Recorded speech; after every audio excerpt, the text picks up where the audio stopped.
नमस्कार। आज हम एक ऐसी शख्सियत की कहानी में उतर रहे हैं जो डिजिटल दुनिया से निकलकर मनोरंजन की मुख्य धारा में अपनी जगह बना रही हैं। संचिता बासु। जी। हमारे पास जो जानकारी है वो थोड़ी बिखरी हुई सी है। उनकी निजी जिंदगी की कुछ बातें, सोशल मीडिया पर उनके सफर की झलकियां और हाँ, फिल्म इंडस्ट्री में उनके शुरुआती कदम। हम्म। तो आज हमारा मकसद है इन बिखरे हुए सूत्रों को जोड़कर एक एक तस्वीर बनाने की कोशिश करना। बिल्कुल। ये समझना कि भागलपुर की एक लड़की देखते ही देखते सोशल मीडिया पर कैसे छाई और फिर एक्टिंग की दुनिया में कैसे आई। क्या कहते हैं, शुरू करें ये पड़ताल? बिल्कुल। और ये सफर अपने आप में दिलचस्प है, खासकर जब हम देखते हैं कि अलग-अलग स्रोत उनकी कहानी को कैसे पेश करते हैं। हाँ, कहीं कहीं जानकारी थोड़ी थोड़ी अलग मिलती है, कहीं अपुष्ट सी लगती है। सही। ये आज के डिजिटल जमाने का एक अच्छा उदाहरण है कि कैसे किसी के बारे में जानकारी बनती है, फैलती है और कभी-कभी उलझ भी जाती है। चलिए एकदम शुरू से शुरू करते हैं। पूरा नाम संचिता बासु। हम्म। कहीं कहीं शायद बशु भी लिखा देखा हो मैंने। हाँ, हो सकता है स्पेलिंग में थोड़ा फर्क हो। जन्म की तारीख है 24 मार्च 2004 और जगह है बिहार का शहर भागलपुर। यानी आज के हिसाब से देखें तो काफी युवा हैं। जी, बिल्कुल। परिवार के बारे में जो जानकारी मिलती है उसमें पिता का नाम सुरेंद्र यादव, या सुरेंद्र यादव। हाँ ये थोड़ा अंतर है, और माँ का नाम बीना बासुराय या फिर बीना राय, ऐसा कुछ बताया गया है। परिवार में उनके अलावा 2 बहनें और 1 भाई भी हैं। हाँ, यहाँ नामों में थोड़ा फर्क जरूर नजर आता है अलग अलग जगहों पर। ये छोटी छोटी भिन्नताएं, जैसे नाम की स्पेलिंग या उपनाम बासु है या यादव का जिक्र क्यों है, हाँ, ये अक्सर ऑनलाइन बायो में मिल जाती हैं, खासकर जब जानकारी कई फैन पेजों या अनौपचारिक ब्लॉग से इकट्ठी की गई हो। अच्छा। ये शुरुआती करियर वाले कलाकारों के साथ ज्यादा होता है। जरूरी नहीं कि ये कोई बड़ी बात हो, बस ऑनलाइन जानकारी की प्रकृति वो ऐसी ही है। हाँ, ये बात तो है। अब शिक्षा की बात करें। शुरुआती पढ़ाई भागलपुर के माउंट कार्मल स्कूल से हुई। माउंट कार्मल, हाँ। जहां उन्होंने 10वीं तक पढ़ाई की और आगे की पढ़ाई के लिए उन्होंने साइंस स्ट्रीम चुनी। अच्छा, साइंस। लेकिन यहाँ एक दिलचस्प मोड़ आता है। स्कूली पढ़ाई के साथ साथ या शायद उसके ठीक बाद उन्होंने एक्टिंग में भी दिलचस्पी दिखाई और मुंबई के Shaktimaan institute for film and television से बाकायदा एक्टिंग की क्लासेस भी ली। अच्छा, तो तैयारी भी की। मतलब इरादा साफ था कि कैमरे के आगे आना है। ये तैयारी वाला पहलू महत्वपूर्ण है। ये दिखाता है कि ये सिर्फ अचानक मिली शोहरत नहीं थी, बल्कि एक सोचा समझा कदम भी था एक्टिंग की दिशा में। हाँ, हालांकि उनकी मौजूदा पढ़ाई का स्टेटस क्या है, क्या वो कॉलेज में हैं या 11वीं 12वीं पूरी कर चुकी हैं, ये जानकारी हमारे पास मौजूद स्रोतों से साफ तौर पे पता नहीं चलती। हाँ, ये क्लियर नहीं है। ये अक्सर निजी जानकारी होती है जो पब्लिक डोमेन में आसानी से नहीं मिलती। बिल्कुल। अब आते हैं उस पड़ाव पर जिसने संचिता बासु को घर घर तो नहीं, पर हाँ मोबाइल जरूर पहुंचा दिया, सोशल मीडिया। हाँ, वो दौर। उनका ये सफर शुरू हुआ करीब 2019 में टिकटॉक के जमाने में। टिकटॉक, हाँ। वो दौर याद है ना, जब टिकटॉक का जादू एक तरह से सिर चढ़कर बोल रहा था। बिल्कुल। संचिता के डांस वीडियोस, गानों पर लिप सिंक करना और छोटी छोटी मजेदार क्लिप्स, इसने उन्हें जबरदस्त लोकप्रियता दिलाई। देखते देखते लाखों लोग उन्हें फॉलो करने लगे। ये कुछ रातों रात मिली शोहरत जैसी थी। हाँ, और ये सिर्फ वीडियो बनाने की बात नहीं थी। उस प्लेटफॉर्म के एल्गोरिदम को समझना, ट्रेंड्स को पकड़ना और लगातार कंटेंट बनाते रहना, ये सब इसमें शामिल था। सही। फिर आया एक बड़ा मोड़, भारत में टिकटॉक का बैन हो जाना। ओह हाँ, वो तो था। कई क्रिएटर्स के लिए ये एक बड़ा झटका था। उनका पूरा ऑडियंस बेस जैसे थमसा गया। सही कहा। लेकिन यहाँ संजिता की कहानी में एक लचीलापन दिखता है। उन्होंने हार नहीं मानी। टिकटॉक बंद हुआ तो उन्होंने इंस्टाग्राम रील्स, स्नैक वीडियो जैसे दूसरे प्लेटफॉर्म्स का रुख किया। राइट। और कमाल की बात यह कि वहां भी अपनी पहचान बनाने में कामयाब रही। ये अडेप्ट करने की क्षमता, ये तो काबिले तारीफ है। निश्चित रूप से ये दिखाता है कि उनकी लोकप्रियता सिर्फ एक प्लेटफॉर्म पर निर्भर नहीं थी, बल्कि उनके कंटेंट और उनकी पर्सनालिटी में दम था। हाँ। जहां तक फॉलोअर्स की संख्या का सवाल है, यहाँ भी हमें अलग अलग दावे मिलते हैं। अच्छा। कोई कहता है स्नैक वीडियो पर 9 मिलियन से ज्यादा थे, इंस्टाग्राम पर 3-4 मिलियन है। हाँ, ये नंबर्स तो बदलते रहते हैं और वेरीफाई करना भी मुश्किल होता है। बिल्कुल। पर इन आंकड़ों से एक अंदाजा तो लगता ही है कि उनकी पहुंच कितनी बड़ी थी या है। लाखों लोगों तक पहुंचना कोई छोटी बात नहीं। बिल्कुल।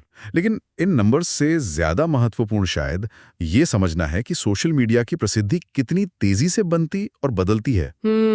ये आंकड़े एक मीट्रिक हैं, पर ये हमेशा असल प्रभाव या टिकाऊ करियर का सबूत नहीं होते। सही। असली चुनौती इस ऑनलाइन प्रसिद्धि को एक ठोस करियर में बदलना होता है। और शायद यही सोचकर उन्होंने फिल्मों की तरफ कदम बढ़ाया। हाँ, लगता तो यही है। उनका फिल्मी सफर शुरू हुआ 2022 में आए Telugu film first day first show से। जी। ये एक बड़ा कदम था, सोशल मीडिया इन्फ्लुएंसर से सीधे फिल्म एक्ट्रेस बनना। कैसा रहा ये ट्रांजिशन? देखिए, ये ट्रांजिशन आसान नहीं होता।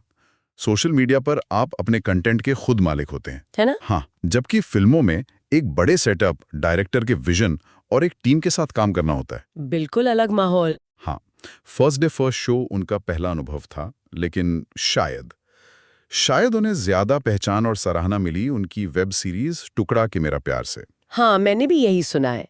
ऐसा लगता है कि इस वेब सीरीज ने उनकी एक्टिंग स्किल्स को ज्यादा बेहतर तरीके से दर्शकों के सामने रखा। हो सकता है। शायद कहानी या किरदार ने उन्हें ज्यादा मौका दिया अपनी प्रतिभा दिखाने का। हो सकता है। वेब सीरीज का फॉर्मेट आजकल कलाकारों को ज्यादा गहराई वाले किरदार निभाने का मौका देता है। सही बात है। और इसकी पहुंच भी बहुत ज्यादा है।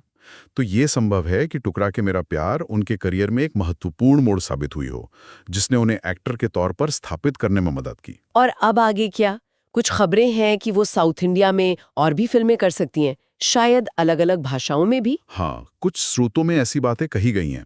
ये इंडस्ट्री में आम है कि जब कोई नया कलाकार उभरता है तो उसके पास कई ऑफर आते हैं या आने की बातें होती हैं।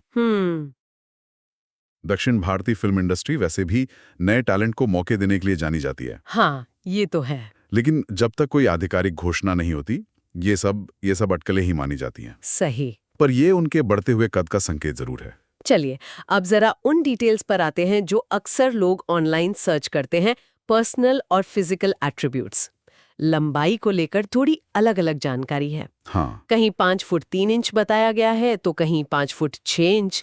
ये कुछ इंच का फर्क ऑनलाइन बायो में आम बात है। शायद अलग-अलग समय पर ली गई जानकारी हो या बस अंदाजे पर आधारित हो। अच्छा। वजन और बाकी माप तो और भी ज्यादा बदलते रहते हैं और उन पर लिखी बातें शायद ही भरोसेमंद होती हैं।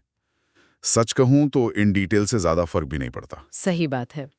और निजी जिंदगी के बारे में, रिलेशनशिप स्टेटस? उपलब्ध जानकारी यही कहती है कि वो अभी अविवाहित हैं। ओके। किसी रिलेशनशिप में होने की कोई पुख्ता खबर या सार्वजनिक पुष्टि ऐसी कोई जानकारी नहीं है। सेलिब्रिटीज की निजी जिंदगी हमेशा चर्चा में रहती है, पर बिना पुष्टि के कुछ कहना सही नहीं। ठीक है। अब आते हैं एक ऐसे विषय पर जिसमें लोगों की दिलचस्पी हमेशा बनी रहती है, पैसा। हाँ, बिल्कुल। यानी उनकी आर्थिक स्थिति, नेटवर्थ वगैरह। इसको लेकर भी कई तरह के आंकड़े हवा में तैरते हैं। हाँ, और ये वो एरिया जहाँ सबसे ज्यादा अंदाजे लगाए जाते हैं। अच्छा। कुछ वेबसाइट्स या ब्लॉग्स उनकी नेटवर्थ 2 से 3 करोड़ रुपए या उससे कुछ ज्यादा बताते हैं। मासिक आमदनी को लेके भी बहुत अलग-अलग आंकड़े हैं। कोई 8-12 लाख महीना कहता है, कोई कुछ और। तो इन आंकड़ों पर कितना भरोसा किया जा सकता है और ये पैसा आता कहाँ से है असल में? देखिए, पहली बात तो ये कि नेटवर्थ या मासिक आय की आंकड़े लगभग हमेशा ही अनुमानित होते हैं। अच्छा, मतलब गेस वर्क ज्यादा है। हाँ, बिल्कुल।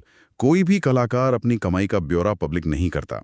ये आंकड़े अक्सर कुछ फॉर्मूलों, इंडस्ट्री के अंदाजों और उनकी हालिया एक्टिविटी, जैसे कोई फिल्म हिट हुई, कितने ब्रांड एंडोर्समेंट किए, उसके आधार पर लगाए जाते हैं।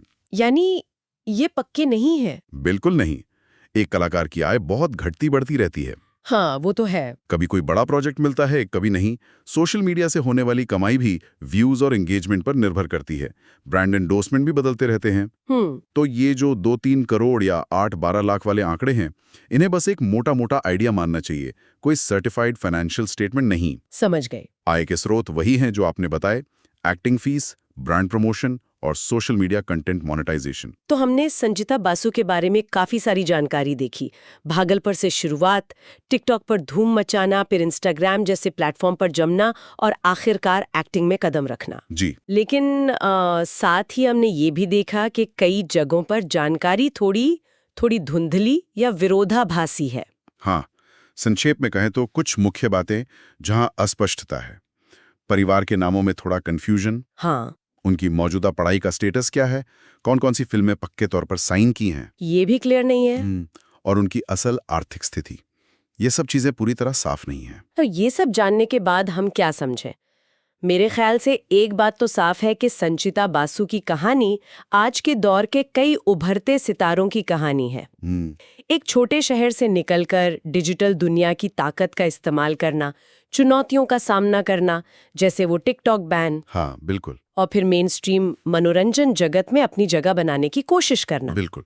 ये कहानी दिखाती है कि टैलेंट और सही मौके हों तो कहीं से भी शुरुआत करके बड़ा नाम बनाया जा सकता है। हाँ, साथ ही ये हमें ये भी याद दिलाती है कि किसी भी पब्लिक फिगर, खासकर जो अभी उभर रहे हों, उनके बारे में ऑनलाइन मिलने वाली हर जानकारी को आंख बंद करके सच नहीं मान लेना चाहिए। ये बहुत जरूरी पॉइंट है। जानकारी का स्रोत क्या है, क्या वो वेरीफाइड है, ये सोचना जरूरी है। तो यहाँ से आगे बढ़ते हुए एक सवाल मन में आता है जिस पर शायद हमारे सुनने वाले भी सोच सकते हैं। जी। आज के डिजिटल युग में जब कोई इतनी तेजी से प्रसिद्धि पाता है तो उसकी ऑनलाइन इमेज जो हम रील्स और पोस्ट्स में देखते हैं और उसकी असल जिंदगी की कहानी, इन दोनों के बीच कितनी दूरी होती है? क्या वो रेखा साफ दिखती है या धुंधली पड़ जाती है? ये वाकई एक गहरा सवाल है। ऑनलाइन दुनिया में हम सब अपनी एक छवि बनाते हैं। सेलिब्रिटीज की तो ये छवि और भी ज्यादा महत्वपूर्ण होती है। हाँ, वो कितनी असली है, कितनी बनाई हुई है, और हम दर्शक या फॉलोअर के तौर पर इस जानकारी को कैसे परखते हैं, कैसे समझते हैं। बिल्कुल। शायद इस पे थोड़ा रुक कर सोचने की जरूरत है। ये सिर्फ संचिता बासु की कहानी नहीं, बल्कि आज के पूरे डिजिटल समाज की कहानी का हिस्सा है।